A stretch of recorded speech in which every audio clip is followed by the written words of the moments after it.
So today I'm going to tell you how I was able to overcome my addiction to control things. So there's different versions that you can do for different addictions, and out of all the addictions, my biggest one was the one to control things. So something I've been aware of my addiction to control it ever since I've been a teenager. So back then I was part of this team with other teenagers, and we were a team, and we were organizing different workshop activities for other teenagers. So that was like a church thing what we're doing. And back then I had such a difficult time for me to let go and let my teammates do things. I remember it was so tough, and I remember one of my teammates asked me, why didn't you ask me to just do it? Why didn't you ask me to just lift the load of you? Why are you trying to do everything by yourself? It was so difficult for me because it had to be done the way I thought was the right way. I was so aware of it, but I couldn't change it. It was emotionally, it was so horrible. And if things were not done the way I thought they should be done, or felt they were done, internally I felt like the world was ending. I felt like it was a pretty bad feeling, I tell you. It was really, really bad. So if you have people, family members, or you live with someone who's controlling, please understand. Number one, they might not even be aware of it. Number two, they do not do it on purpose. They are suffering from it just as much as you are.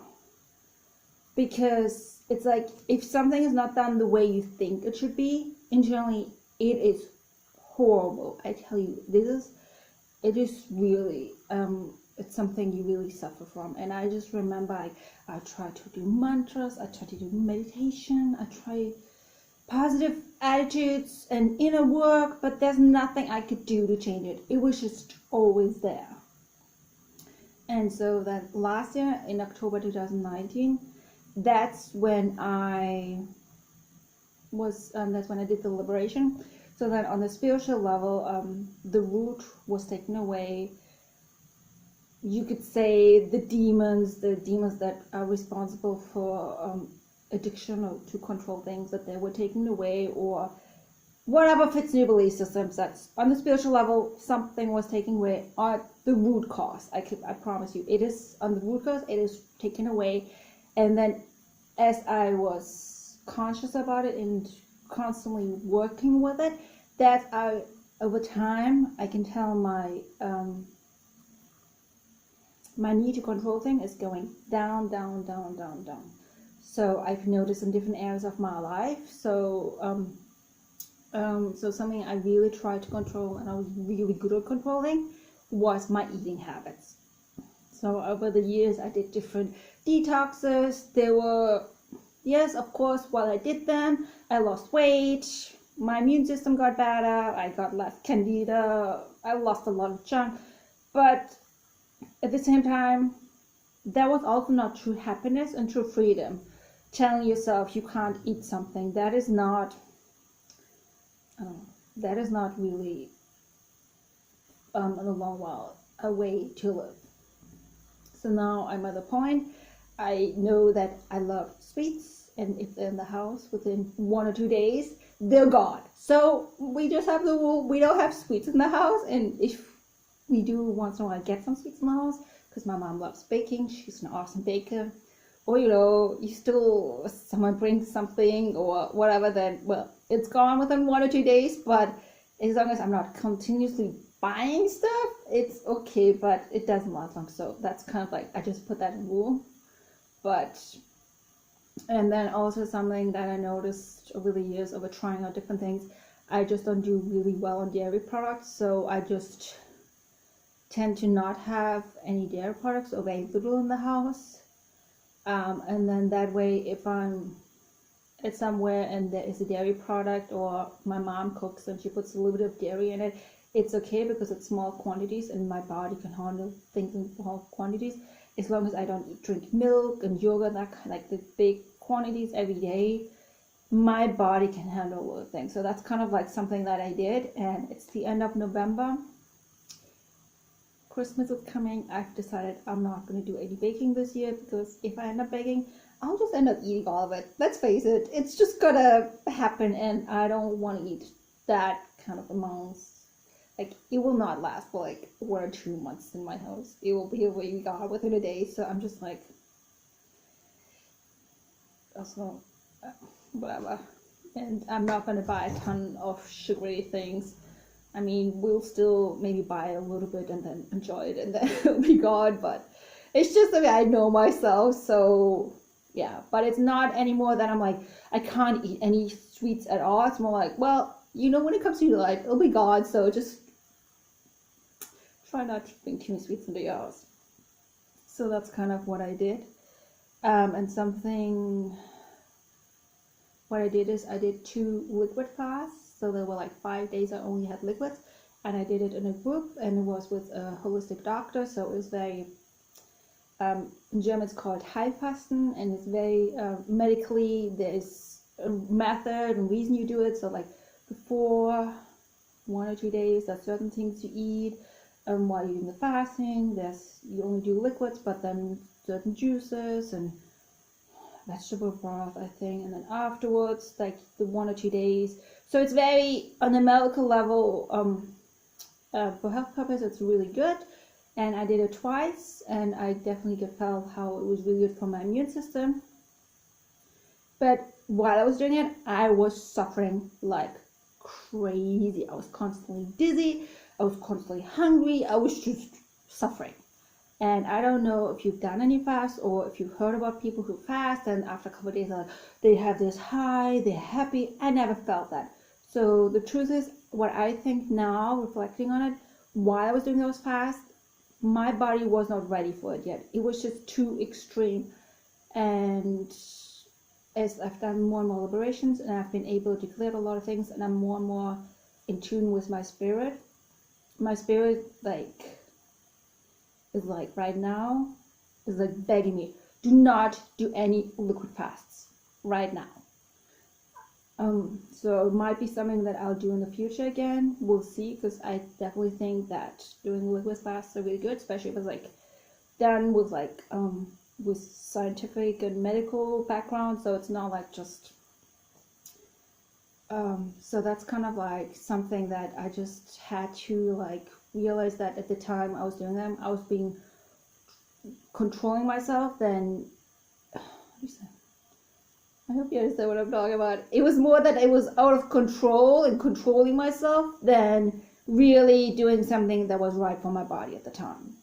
So now I'm aware of it, that it's a really great tool to do liquid fast, but I have to listen to my body and my soul, and then do it, if I end up doing it again, do it when it's the right time, and not just do it because I think it's the right thing. Like, it has to be in tune with my being, with my personal path. And so that was something I always tried to control. Something that I also really was so important for me. Everything had to be organized, everything had to be cleaned, everything had to be just perfect in the apartment. Everything. And I think that's something a lot of women feel, a lot of pressure, because if your apartment is not clean, you have no value. Your value is measured on how clean you and how perfect your apartment is.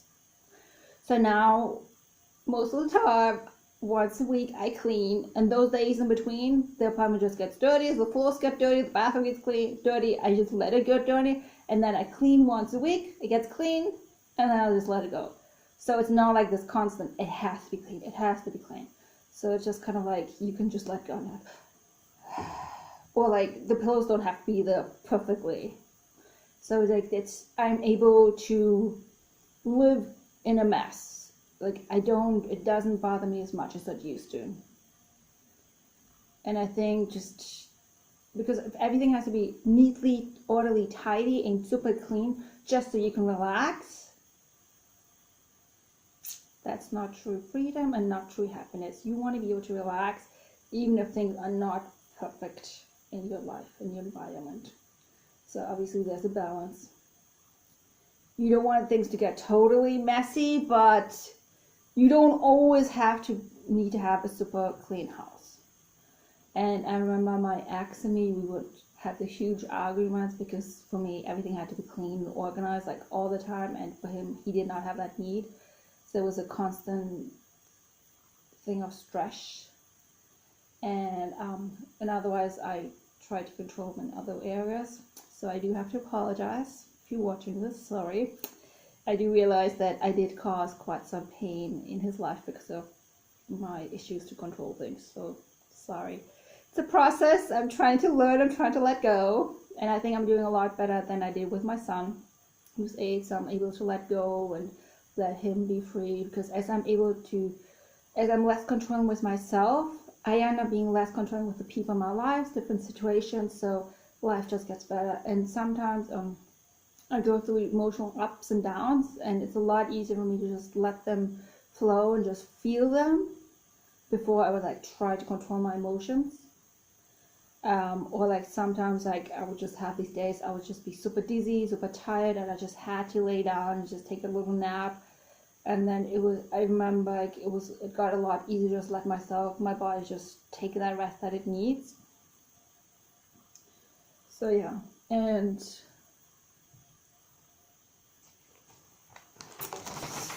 yep.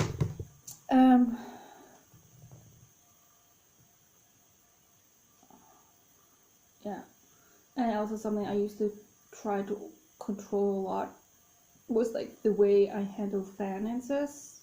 So I've also gotten a lot better at it, and I don't, how do you say, like I try to keep track of every little euro that I spend. I tried so many different apps. I listen to Dave Ramsey. I don't know. I listen to different gurus on finances. In the end of the day, they all have something smart to say. But at the end of the day, you have to find a system that works for you. So my system is right now, I have an Excel spreadsheet that I track all the monthly expenses like rent and different bills. And if I know I'm awaiting a bill, like right now I'm waiting for one of my holistic doctors to send me a bill for 65 euros. She hasn't sent it yet, so I put that money aside, so when the bill comes in, the money's there.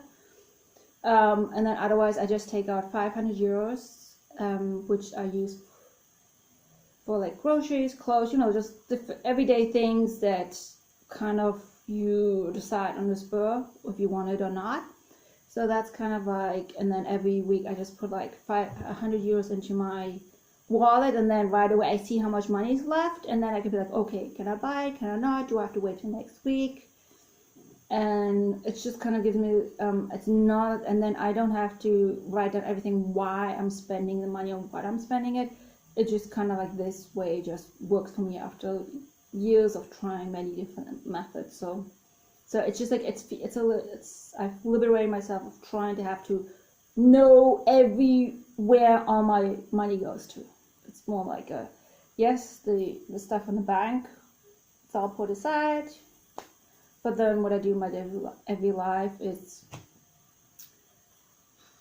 more flexible. So I think I found a good balance there.